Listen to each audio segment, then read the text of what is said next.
네, 윤석열 대통령과 더불어민주당 이재명 대표의 영수회담을 앞두고 협치의 물꼬를 틀 수 있을지 기대가 모아지고 있습니다. 한 주간의 주요 정치 이슈 더불어혁신정책연구원 최용선 원장과 얘기 나누겠습니다. 어서 오십시오. 안녕하세요. 네, 오늘 대통령실 인선이 있었습니다. 홍철호 전 국민의힘 의원, 이 정무수석에 그리고 정진석 의원 신임 비서실장에 이렇게 이 인선에 대해서 어떻게 보시는지 궁금합니다. 예, 2022년 정권이 출범한 이후에 2년 가까이 야당과 대화가 없이 진행됐는데 이런 어떤 변화의 흐름들을 지금 느끼고 있다고 생각하고요. 그 과정에 영남에서 벗어난 수도권과 충청권의 출신의 국회의원들을 정무수석과 비서실장으로 내정하면서 영남에서 탈피한 목소리를 국정에 반영하고 야당과 협치를 할 수 있는 온순한 성격의 정무수석과 비서실장들을 내정한 게 아닌가 이렇게 생각합니다. 그러면 이번에 첫 영수회담도 상당히 기대해 볼 수 있을 것 같은데요. 집권 3년 차입니다. 어떤 정치적인 변곡점을 만들어낼 수 있을까요? 기존에 있는 방식으로는 이 변화된 22대 국회를 이끌어가기가 굉장히 버거운 상태입니다.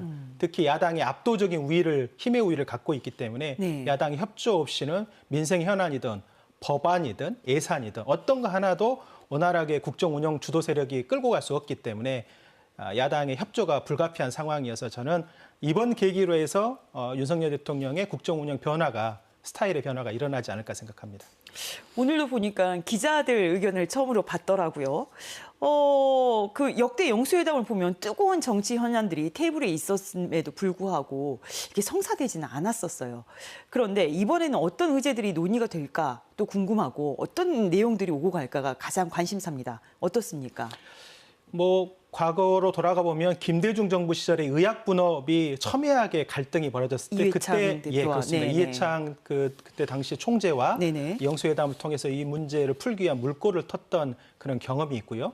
이명박 정부 들어서는 FTA 또 소고기 협상을 개시하기 전에 국민들에게 동의를 구해야 되는데 그것들을 잘 하지 않음으로써 국민적 저항이 있었지 않습니까? 그때 이제 야당과 영수회담을 통해서 이제 풀어갔던 그런 흐름들이 있었는데 이번 같은 경우도 의사들과 정부와의 의대 정원 문제를 놓고 지금 첨예한 갈등이 벌어지고 있고 또 하나는 새로운 총리를 인준해야 되는 문제가 있는데 최상병 특검과 같은 아주 첨예한 쟁점이 되는 현안들도 정부의 입장 변화를 요구하고 있기 때문에 이런 현안들이 이번에 영수회담 의제로 올라오지 않을까 생각합니다.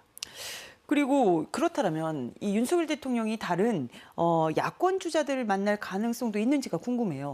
예, 그냥 과거의 예를 보면 문재인 대통령도 야5당 대표들을 초청을 해서 상춘제에서 식사도 하고 또 국가안보실 위기관리센터에 내려가서 같이 미사일 도발이 북한에서 벌어지게 되면 우리가 어떻게 대응하는지를 설명하는 그런 모양새를 갖추면서 여야가 합의하고 협의하는 모습을 보여줬는데 이거는 용산 대통령실이 앞으로 국정 운영 스타일을 그냥 한 번의 이벤트가 아니라 지속적으로 정치를 통해서 문제를 풀겠다는 의지를 어떻게 갖고 있느냐에 따라서 저는 폭과 내용이 달라질 거라고 생각합니다.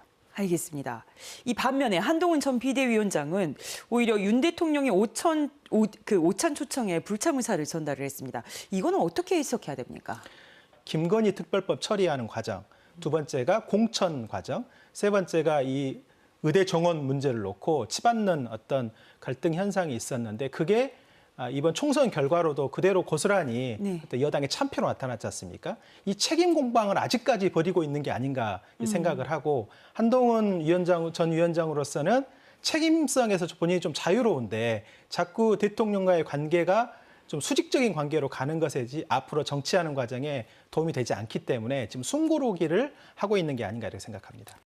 민주당 어제 주요 당직 개편했습니다. 친명계 인사들 전진 배치됐고요. 이 중에서 이한주 전 경기연구원장이 민주연구원장으로 되셨죠. 지금 민생회복지원금 25만 원 기본소득을 기본적으로 설계하신 분이다라고 알려져 있는데 그렇다면 요거를 밀어붙이겠다.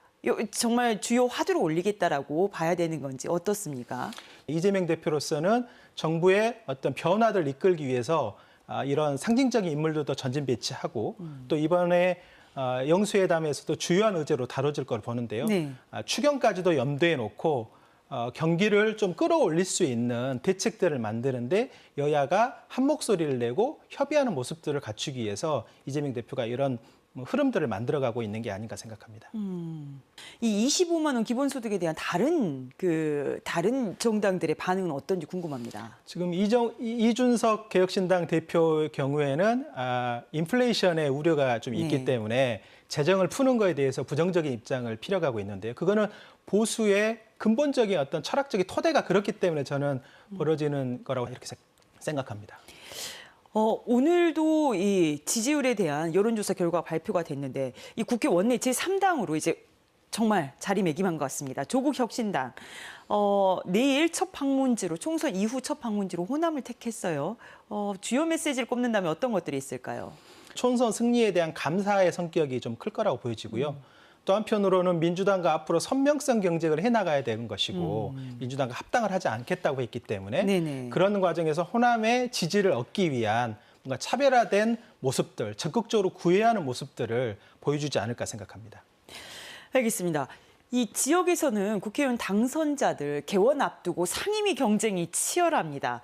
이게 골고루 배분이 되는 게 적정합니까? 아니면 어떻습니까? 이른바 노른자위라고 하죠. 그렇죠. 지역민들에게 혜택을 줄 수 있는 상임위에 몰려가고 싶어하는 열망들이 좀 있는데 그러다 보면 주요한 현안들을 풀어가는 데 있어서 시간을 좀 축소해 가면서 뭔가 공부도 하고 뭔가 대안을 만드는 시간들을 놓쳐버릴 수 있기 때문에 네. 골고루 상임위가 배분돼야 한다고 생각하고요.